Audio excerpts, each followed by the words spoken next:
Welcome to Writers of the World. Today we're discussing the healing power of writing.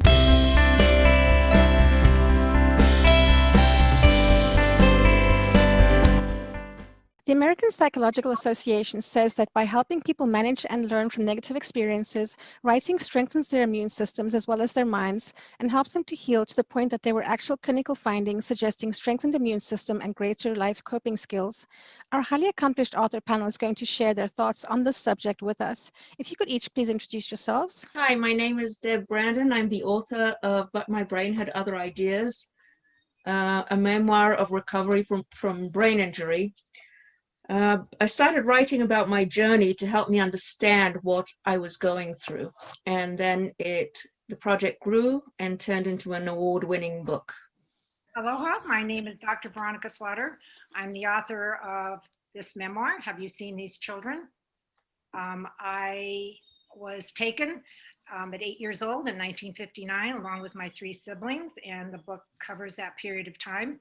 And it was actually my writing this book to get me through the grief of losing all my siblings. And it's been an amazing journey for me. And I now am retired and live on the beautiful island of Maui. Hi, I'm Jasper Trey. I'm an educator, a lover of life, and a beginning novelist, starting with the Harris Legacy, my latest being McHale. There are 3 other books in that series. I'm currently working on a young adult science fiction novel and a proponent of strong female leads and the men who can let them be empowered to be those strong leads. I'm Mitlin Lav. I started writing A Wife in Bangkok, a novel, at age 70 after retiring from a long award-winning career in public policy focused on improving the lives of low-income people. My husband and I have lived in Washington, D.C. since 1969, and we have traveled extensively and have lived for 2 years in Bangkok, Thailand. Hi, I'm Susan Ritz. I live in Montpelier, Vermont, and I'm the author of A Dream to Die For. I am a teacher and freelance journalist, and I also am an advocate for women's economic equality. And I am now working on a memoir about the 6 years I lived in Germany, and it also includes the years that I've spent living all over the world. Hi, I'm Stephanie Chance, and I'm the international best-selling author of Mamma Mia Trilogy, with my latest book being Mamma Mia, Sinners, Saints, and Escapades, an award-winning pick of the largest book club in the world, of the Pulpwood Queens Book Club. My books are tell-all truths of the hilarious, hair-raising situations that the Americans get into on my adventures all throughout Europe. And it's an honor to be here tonight with all of you. Thank you, everybody. Welcome. So to start off, could you tell us more about your book? My book is about my recovery from brain injury. I have clusters of malformed blood vessels in my brain, and 2 of them bled. And the only known treatment to prevent future bleeds is to remove them surgically. And the book is about my recovery from the surgeries and bleeds. A Wife in Bangkok is a story of resilience and healing set in beautiful Thailand. It is fiction, but it's quite representative of the stresses and problems of trailing wives and other kinds of expatriates. In the novel, Crystal quite reluctantly follows her husband from a small town in Oklahoma, where she's lived all her life, to Bangkok for her husband's job. She is unable to find friends and meaningful activities, and she becomes quite lonely, and because of that, she goes on and does some culturally inappropriate things that, when they don't work out well, cause her quite a bit of distress. She lives through a series of frightening episodes there, including the kidnapping of her son because of her husband's job, and followed by a sudden revelation that her husband has been lying to her. He says he's been out in the evenings for work meetings, but actually he's been seeing a massage girl. So she's quite vulnerable because of past trauma in her life, and and she falls into a severe depression. She does eventually get help in a hospital in going back to the United States, and she gains a lot more insight into situations and problems. But then she must decide what she wants to do with her marriage and her life. My book, Have You Seen These Children, is about a 4-year period in my life I call the 4 forever years. I had a very idyllic life. I lived with my mother and my 3 siblings in the Philippines. And one day my father, estranged, came and begged to take us to lunch.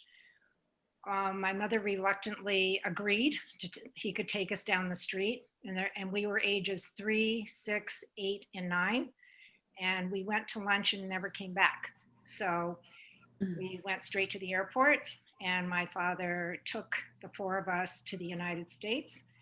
And it was a very dark time in my life. And the story really is about 4 little warriors that, through resilience and sticking together, we made it through traveling through, 9 states and going to multiple schools, and most of the time not going to school, living in a car, living on the street, and until we were finally found by my mom, which in 1959, there's no internet. It's, you can barely make a phone call to the Philippines, much less try to find your children when they're all over the United States. So after we were found, I talk a little bit about really the resilience of children. I mean, children, I don't even think they get enough credit, because when I was writing this book, I was writing it because I was having a lot of grief, and some of it stemmed for those 4 years. And now at 69 years old, I decided I'm going to write about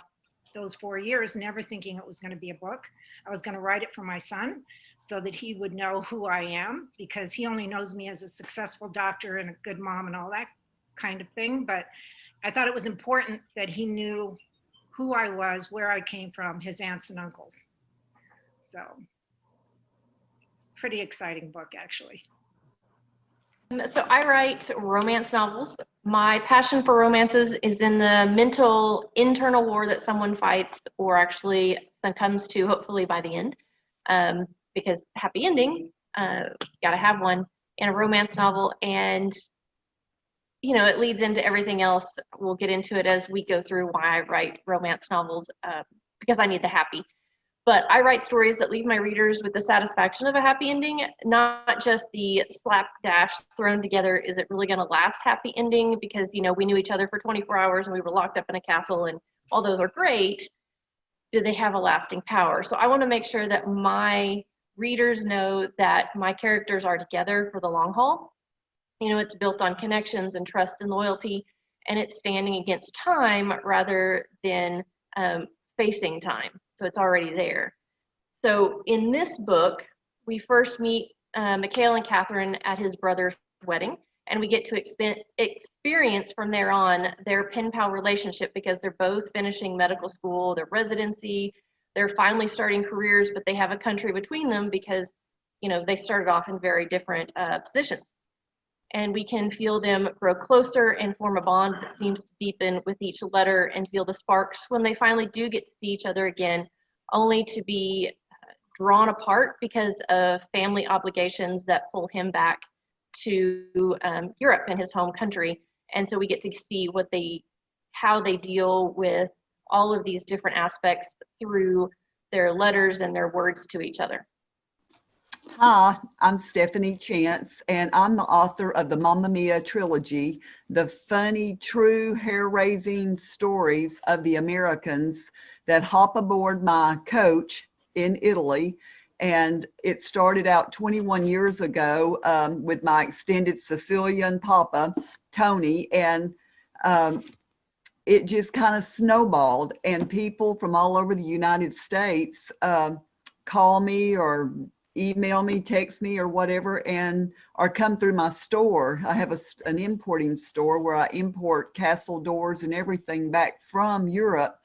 And I've taken people, my greatest joy is to take people that have never been on foreign soil and get them on our bus and just take them to like Matoria, Greece, places up in the monasteries, places that the ordinary tourists, especially Americans, would never dream of going. And it's so funny, the situations they get into, and the different, cultures and everything. And it wasn't long, years ago, some of the most unbelievable things happen. They just get into the funniest situations. And people said, Stephanie, you need to write these stories. This is unbelievable. Or they would get back to America from our tour and start telling people what they got into or what someone on the trip got into or what they saw or experienced. And so that's when I wrote my first Mamma Mia, Americans Invade Italy. And it just kind of exploded from there. And this is the second one. And it's just a joy to take people that have shy introverts, and by the time they get back 2 weeks with me, they're a completely different person. And I just have to tell it. My book, A Dream to Die For, is a cozy mystery, and it's set in the town of Riverton Falls in northern New England. Which is sort of a disguise for Montpelier, Vermont. And it is a book that combines murder mystery, science fiction, magical realism, fantasy, romance, into a story about the murder of a therapist and cult leader. And my main character is Celeste Fortune. She's a local bartender who's landed in this town after traveling the world. And she becomes the main suspect in the murder because she's a rebellious member of the cult. And she enlists her best friend, Gloria, who is an old friend from college and lives in the town, and they take off looking for the real culprit. And they discover some very scary things that the cult leader had been doing, videoing people's dreams and taking their dreams and using them for his own profit. And as they get closer to the truth about the therapist, they become the killer's next targets. So it's lots of fun. It's darkly comic. It's got bartenders and cops and mystics and artists and dreamers and dreams. And it's just a lot of fun. And I hope I'm writing a sequel soon. So the next question is, what role do you believe the healing power of writing has played in your own life? So personally, I teach in 100% poverty schools, and I always have. So for me, I see a lot of bad things that happen to innocent kids. I see how it affects them. And I personally can't watch drama, as it gives me anxiety about how it will affect the kids in the show or how it affects the people in the show. I'm constantly thinking about all those things because they show up the next day in my classroom.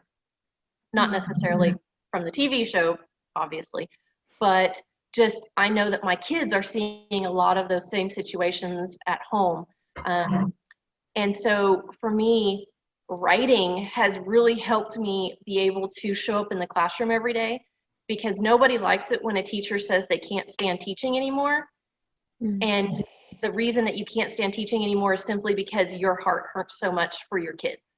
And the place that I need to be is in these school systems. I need to be in a school system where I understand the kids, because maybe I didn't have the problems that they had, but I did grow up in a 100% poverty school system. So I have some understanding of what they're dealing with to a certain extent. And so I know I need to be here, but I have to find a way in order to be here. And for me, I need happy ever afters. I need to know that that's out there. And while I have it in my personal life, not everybody does. So for me, seeing it there is giving me hope, and writing it is giving me hope and making me a better person that shows up for my kids, my students every day, and makes me a better person when I show up to my own children every single day. And it's just, it's a balm on my soul so I can continue to be where I need to be. You know what, Jasper, I hear you so loud and clear. I'm actually one of your children, back in when I was 8 years old. And I want to say that my book is about these children that are taken from their mother, and then the 4-year journey, and how the kind of things children go through that are just dark and difficult. And there isn't anything anybody could ever say to me that I don't get, because I've been there, done that. Those 4 years where I grew up a lot from the ages of 8 to 12, because anything bad that could happen to a child happened to me. But I'm here to tell you, if you read my book, Jasper, it would be probably a little difficult for you, but because of what you just said. But the reality is I'm here now. I am the American dream. I was able to get through all those dark days and still come out the other end. You know, I live on Maui on 5 acres, and I've got this wonderful life. The sad part is I've lost all my siblings, the 4 of us, the Slaughter kids, as I call them in the book, Valerie, Veronica, Vance, and Vincent. So all my siblings have died from accidents in a very short period of time. So the grief was so immense when I lost my youngest brother, when he fell off a roof. I just thought, like, God was really, what was he thinking, or what was she thinking? I paid my dues enough, you know, for so many years to lose my family. And I think I was clinically depressed. So what I did was I went to Italy and for a few months, and I started to write about my siblings because I love them so much and I miss them so much. And the writing helped me see how happy we were, even in the dark days, how happy we were as these little 4 warriors that stuck together like glue. So I got to relive that whole thing. So instead of it being sad, writing this book, it made me immensely happy. Without writing, I don't think I could have made it through the dark tunnel. I started writing my memoir shortly after I got home from hospital from my brain surgeries. And I started writing it because I was looking for a way to understand what was going on. I mean, I was completely confused. I felt like I was dumped in the middle of nowhere with no guide, no compass. And I looked for books about it, and I couldn't find anything that really spoke to me. There were medical books, there were books by caregivers, but there wasn't, I needed anecdotes from brain injury survivors. I needed to know, you know, little bits and pieces of what to expect. So because I couldn't find anything, I decided to start writing myself in the hopes that it'll help me bumble along, following my nose. And I also wanted to help other brain injury survivors through my story. So what happened was, for me, the writing was about healing, but it also was healing. So it was people. I just got a message today from a student about, oh, they just heard about my book and it made their, you know, heart bleed or something like that. And I just went, I was surprised because, you know, when I talk about being a brain injury survivor, I don't think of it in terms of, oh, woe is me, something terrible happened. I think in terms of, well, you know what, I like myself better. I'm happy. I'm more content. So yes, I don't want to repeat the whole experience, but I really like where it brought me. So, you know, to me, you know, people talk about blessing in disguise. Well, it was a great disguise, but it was a blessing. I agree with you. I really can see that. Writing is one of the most wonderful experiences because I have a daughter with a brain injury too. She was going to pharmacy school and got in a car wreck, so she has a brain injury. And I meet the most interesting people, and to me, writing is the most wonderful way to express yourself. People that go on my tours, my European tours, they tell me, they said, we would never even dream of going to a foreign country just on a whim of 2 weeks, you know, without, until we read your book. And when we read your book, you have taken us to places that we never dreamed that existed or even you could go. And you've opened the whole door to widen our, you know, to broaden our minds of places. So writing, when you write, when I start to write, it just flows out because it's all right here and it's in your heart. And when you actually experience it, and it's a way, I think God uses us in so many ways, but when we can just sit down and get our laptop and just start writing and let it flow, it just begins, you know, it just flows and comes out. And I love to write true stories, things that are true, that have actually happened, because it's forever frozen within my mind. And hearing from the readers that, you know, that purchase the books, find the books, it just, it gets them out of their box. And that's what I tell people, you know, we place ourselves within a box and it's up to us to get out of the box. I tell my daughter that all the time. Her life's totally changed, but now it's amazing to just, I encourage people, write, get in front of your laptop or get a piece of paper and write, let it flow from you, and you will be amazed at how God will lead and guide you. And you never know, just like, you know, all of us, you know, we have a book now that is reaching other people, and I think it's wonderful.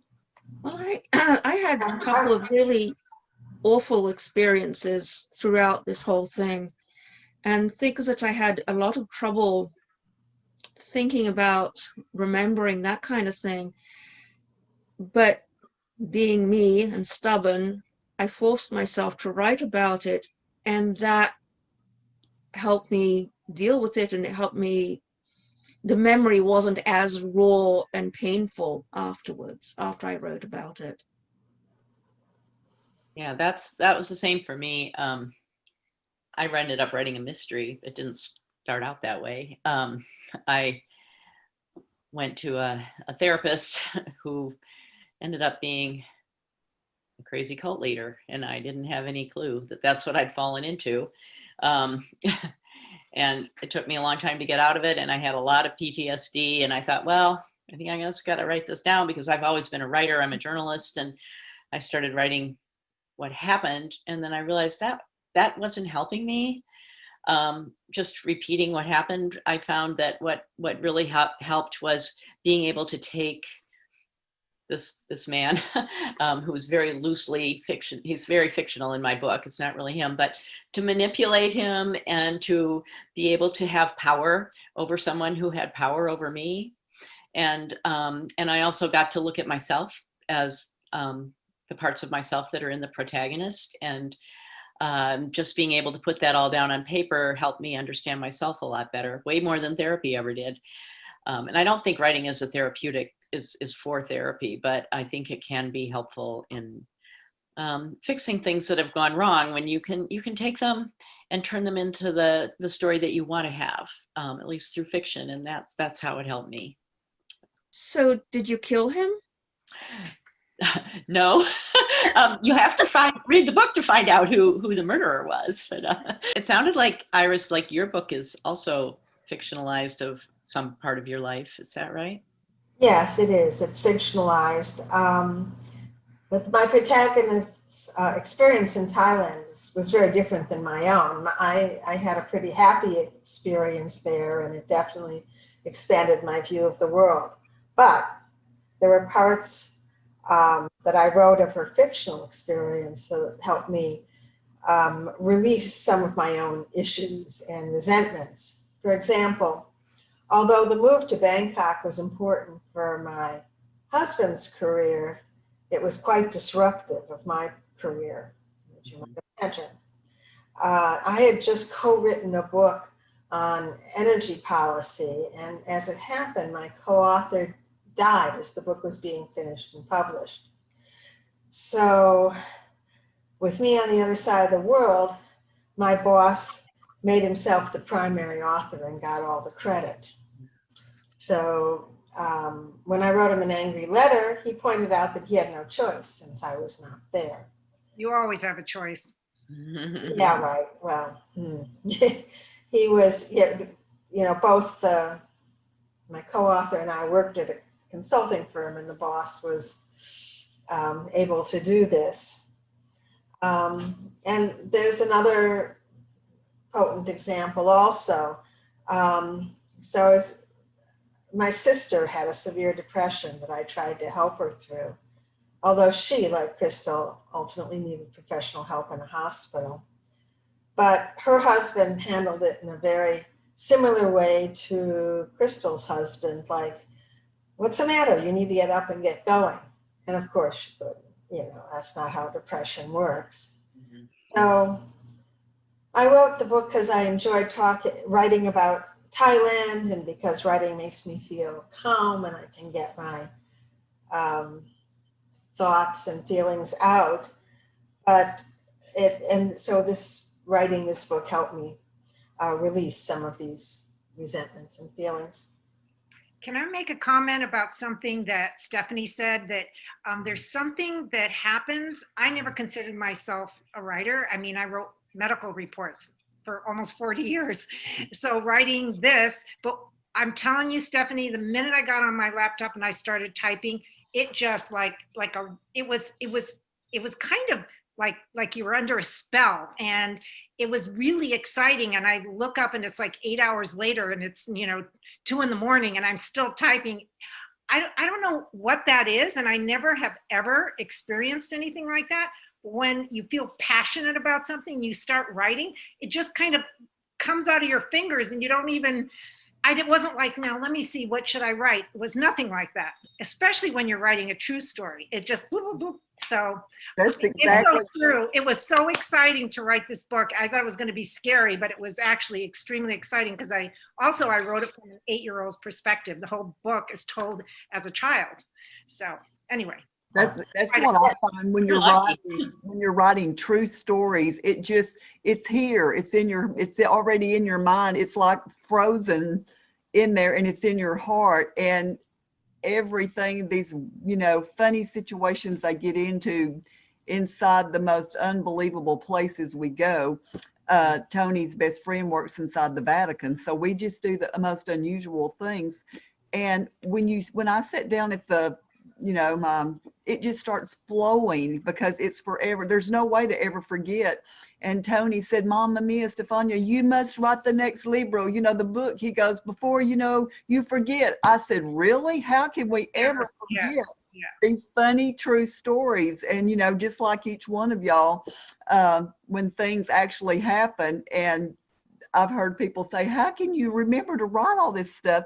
It's there. It just flows. And it's wonderful. I just have I have to write, I just have to write because it's there and it needs to get out. And it's makes very you happy. And when you're sad and you are going through grief, there's something about writing, or even just, doesn't have to be a book, just writing about what you're feeling. Yeah. It's like taking a deep breath. I really don't think I could have gotten through the last few years without writing. It's some of the best meditation that you can get, whether you're writing, whatever you're writing, if you're really into it. When you get done, the writer's high is a real thing. Well, just like a meditation high, whenever you come down out of that. So that's what I was saying. Yep. Even in writing a novel, I mean, I was writing about this. It has my novel has a very strong sense of place, even though it was 40 years earlier that I was living in Thailand. It was just in my brain, and it flowed out really quickly just like your Veronica was saying. So I guess if you're meant to write something, you're meant to write it. Yeah. I mean, I'm still surprised every time someone messages me about the book, how it's helped them, or, you know, it's such a great feeling to know that my healing is also healing somebody else, you know? So it's like writing a romance story or something, Jasper. It's, you can get into that and forget about all your troubles. Exactly. So let's segue into the macro. Do you believe that the healing power of writing has a wider role in affecting change and healing in the world at large with a multitude of problems it faces? If so, could you elaborate on how you think it can help? I have very strong, this is where I get on a soapbox, actually. This is a pet thing of mine. I feel that especially nowadays, we rely too much on labels. We label people and we judge them through the labels. And so in many ways, labels, even though they're a quick way of describing someone, it doesn't cover enough. It doesn't tell you who that person is. And the way to actually go past the labels is to tell our stories, to share our stories. And I feel like the first step, us as writers, we have an obligation to tell our stories. And in order to tell our stories, we also need to listen to others. And so by writing these stories, we're showing the commonalities among us, we're bringing out the humanity in us. I think that without our stories, I mean, we've been telling stories to each other from way back when, primordial times, and there's a reason for that. This is what society is about. We're not alone. And I feel like by writing, we are, that first step in telling all these stories. And as I said, I feel really, really strongly about this. Yeah. I think for me, the whole Black Lives Matter movement and the racial justice movement that's been going on prompted me to read a lot of books by African American authors, and like Ta-Nehisi Coates. I read a lot of fiction rather than a lot of nonfiction. I did some nonfiction, like Isabella Wilkerson, The Warmth of Other Suns, and Caste, and lots of James Baldwin. But the fiction is what really got me to understand people. I think through the book, I learned so much about walking in other people's shoes and understanding what kind of life forces create the characters that were in the book. And like An American Marriage, and Sing Unburied Sing by Jessamine Ward, and Salvage the Bones. There were stories about lives I would never have known about and never have experienced. And I feel like through fiction, I got to experience the inner lives of people that I would never have had a chance to. And that to me expanded my whole view of what Black Lives Matter was and what the racial justice movement was, in a way that being in protests and things didn't. So I really appreciated those words and the healing power of that for me. My second book was about textile techniques from around the world. And as I wrote it, that's what I thought it was about, educating people about different textiles. But I found that, again, we're back to traditional textiles. They celebrate our differences, but the stories behind the textiles are what show us our commonalities. And that's when it really hit me how important stories are. I mean, there's this story, for instance, the Moroccan weavers and the Berber weavers in the Atlas Mountains. They, the weaving in itself is a metaphor for the cycle of life of a sun. And this is a male-dominated society. little boys stay with their mothers up a certain age, and then they join, as they shift into adulthood, they really lose touch with their mothers in many ways. And the weaving is that story of the journey of the son through life, and just that story in itself of what's behind weaving in Morocco, what the traditions are, the story behind it, behind the traditions. Who doesn't have, I mean, any mother has, you know, you watch your children grow up and leave home. So this whole idea of seeing, you know, talking to what you're talking about, Stephanie, having tourists go to, say, Guatemala and see these quaint weavers. Well, but there's much more to them. There's not just what they wear and the fact that they look quaint and have quaint customs. There are commonalities between us. You know, we're all human beings. We all belong to the human race. We're one race. I mean, if you ask me, I'm Chinese, Filipino, Scotch, Irish, and a little Portuguese. So it always kind of cracks me up when people talk about, you know, what nationality are you? And we all bleed the same blood. We all love our children, or 99% of us, and we all want the best we all want to survive. We all want to be happy. We all want joy. And it's different in every culture. But the bottom line is we're all related. I truly believe if you go back far enough, we all have the same DNA. And so if you treated everybody with kindness, and that's why I write my stories, a lot of it is about kindness, and kindness how helped me survive, was that a little bit of kindness goes such a long way. And if we write our stories and just open up to other people, they can say, no matter what country you're from, they can say, I identify with that. I understand her. I get that. And you know what? I think that's really a beautiful thing. If we all just, I mean, it sounds very corny, but we all should treat each other like we're related. Like we're family. Like here in Hawaii, everybody is Ohana. Anyone you come in touch with is Ohana or Hanai family. Even though they're not blood, they're your family because you care about them. And I think if we all cared a little more and with a little more kind and shared who we really are with the world. I mean, I hid that for so long. I mean, I didn't want my patients to know that I was homeless at one time and lived on food stamps. But when I retired, it's not that I don't care. I think it's important that people hear that you can struggle and still achieve your dream without hurting other people. When we go into different countries, like when we're in France or Austria, Budapest, Prague, wherever, I tell the Americans, because, you know, Americans, so many of the people that travel with me, they have never been out of their maybe small town or their city. You know, everything in their mind is as they were raised and their beliefs and everything. And when we step off of their soil, onto their soil, wherever we may be, I tell them Greece or Sicily, and I said, remember, we are all God's children. And I said, remember, we are on their soil now. They have different cultures and stuff. We're not going to try to convert them to our, you know, to our culture, to our beliefs.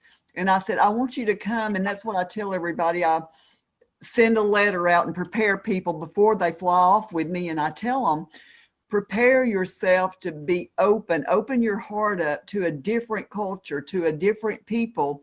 And remember, God created all of us. We're of one person, we're of one, you know, people. And it is so amazing when we get over there and, you know, people, you know, I don't take more than 28 people per tour, but it's so funny because people will get on the, you know, my coach and start meeting each other, you know, and everything. And we have all kinds of people. And it's just amazing how it opens your eyes up to the different people. Like Tony, born and raised in Sicily, you know, they have so much superstitious, you know, beliefs and things.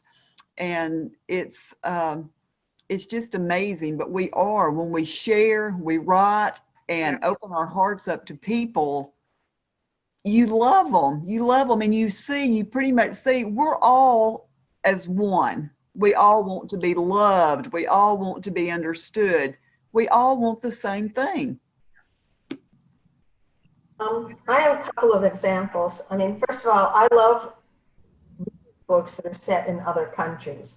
And even though I've traveled and been lucky enough to be able and have the means to travel to a lot of different countries, I think a book can actually reveal more about a people's culture and their values.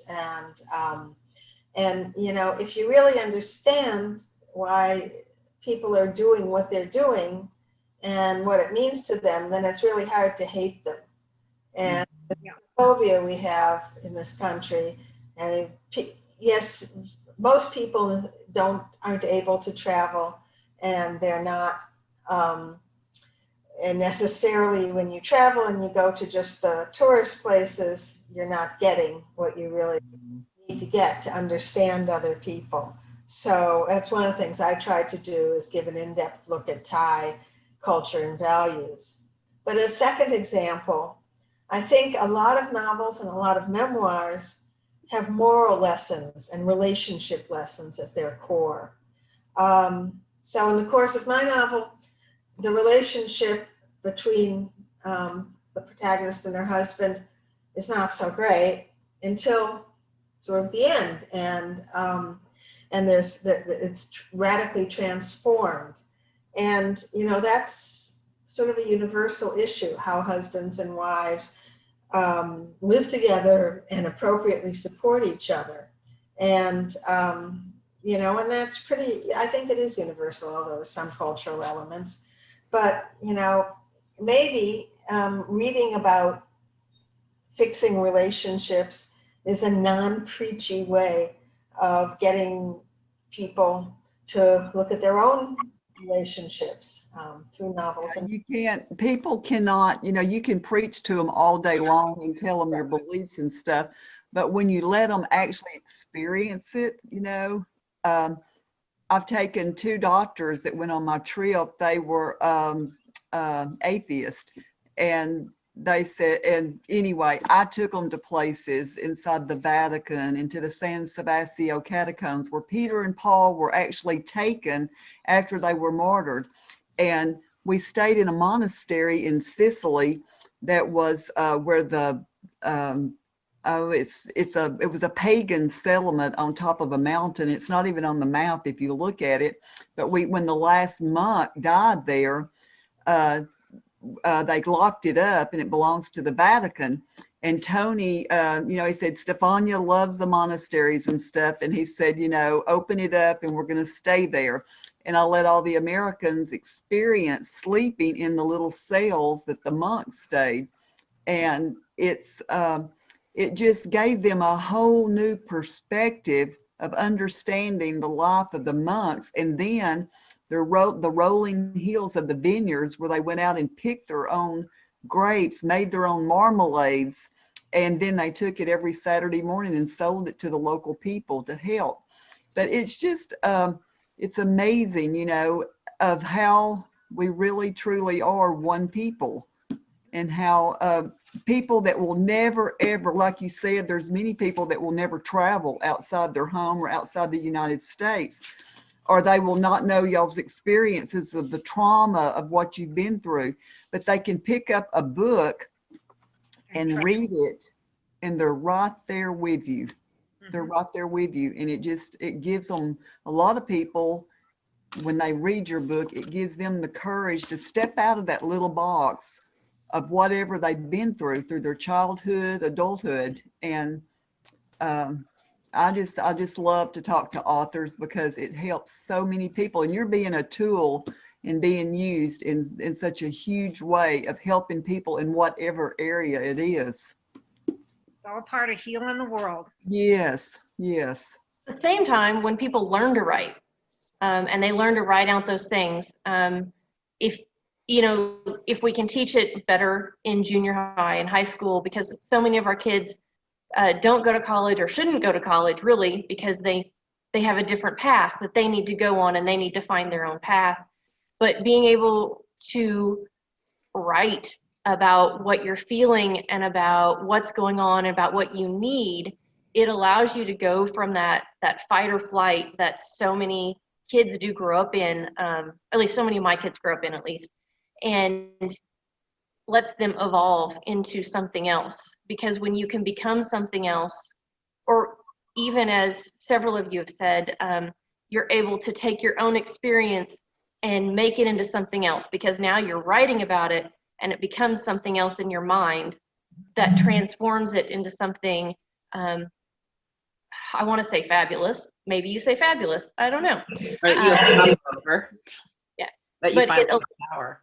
Yeah, it lets you find your power, lets you takes a bad situation and make it better, but it takes you from that fight or flight, takes you into a better place, and it allows you to calm down to make those better solutions and make those better ways of getting something. So when we even come back to the beginning, we were talking about some of the Black Lives Matter and the protests and things that are going on in our world. When you bring everything back and you calm your mind down, you're able to see everything better and find different solutions so that everybody gets to where they need to be, right? Yeah. And that it doesn't even matter whether you're talking about different countries with everything that's going on right now, because we're in the middle of a pandemic and everybody's doing it differently, and we're all arguing and hands up in the air, not in glee. But if we just all come back to writing, we write everything down. I don't care if you burn it, write it, burn it, put it off into the universe, give it to God, however you want to think about it, and it will allow you to transform all of those things into a better place. And you know, that's what we all need right now, is we need to find that better place and find that calm and work together. Write the email, but don't send it type thing. Yeah. Burn the computer, nuke it from work. Throw the computer out the window. Susan, you want to finish us off? Well, no pressure or anything. Wrap up the no, panel. I talked about, yeah, I really agree with what you just said. I taught writing for a long time in the high school, and I taught the college essay. And it was the first time a lot of them had really looked at their lives and who they wanted to be and who they were and how they got there. And I saw a lot of kids just really blossom with that understanding of themselves. And it took them, you know, that essay took them to wherever they were on their way to. But the act of writing is freedom for me, and I think for a lot of people. And I think you're right. Get it out there. Get it on the page, and understand yourself and understand the world around you in a different way, in a tangible way. And I really appreciate teachers like you who have that understanding and can help kids come to their own understanding of themselves. So thank you for what you're doing. I really like what Deb said about labels, and I think that's a good way to finish off, is that writing helps us go beyond the labels that we put on each other to a real connection underneath. So thank you to all our panelists, and for our viewers, remember to subscribe and also check out the panelists' YouTube channels linked in the description below. Have You Seen These Children? But My Brain Had Other Ideas, A Dream to Die For, McKaylee, A Wife in Bangkok, and Mamma Mia, Sinners, Saints, and Escapades are available on Amazon, links below, as well as links to each panelist's website. Thank you so much for being with us today. Bye. Bye. Bye, everyone.